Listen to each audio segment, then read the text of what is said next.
भाजप आमदार सुरेश धस यांनी मसाजोग गावात जाऊन संतोष देशमुखांच्या कुटुंबियांची भेट घेतली। यावेळी त्यांनी देशमुख कुटुंबासह मसाजोगच्या ग्रामस्थांशी संवाद साधला।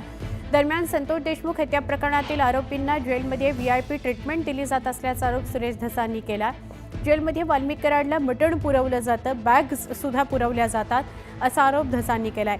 तर मसाजोगमधील ग्रामस्थांच्या मागण्या घेऊन मुख्यमंत्री देवेंद्र फडणवीस यांना भेटणार असल्याचं सुरेश धस म्हणाले। आरोपी हे पोलिसांनी तयार केलेले आहेत।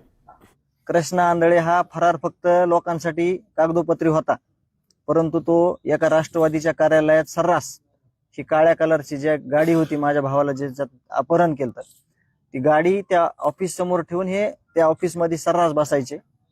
आणि हे फक्त आरोपी हे आमच्या कुटुंबासाठी, आपल्या समाजासाठी किंवा ह्या गोरगरीब लोकांसोबत ज्याच्यासोबत अन्याय केले त्याच्यासाठी हे आरोपी आहेत। हे पोलिसांचे मित्र होते।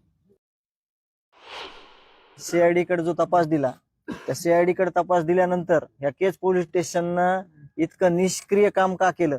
एकही पुरावा, एक माणुसकीच्या नात्यानं डीवायएसपी असतील, जे कोणी तिथं अधिकारी असतील, त्यांनी द्यायचा प्रयत्न केला नाही।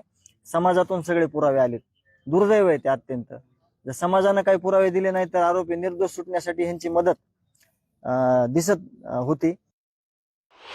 ज्या मागण्या आहेत आणि जे आंदोलन आहे त्यावर सगळे गावकरी आणि मी स्वतः पण ठाम आहे। हे सगळ्या आमच्या मागण्या ज्या रास्त आहेत त्या झाल्या पाहिजेत आमच्या मान्य, आणि आम्ही आमच्या भूमिकेवर ठाम आहेत। आम्हाला 25 तारखेला आम्ही आंदोलन करणार आहे।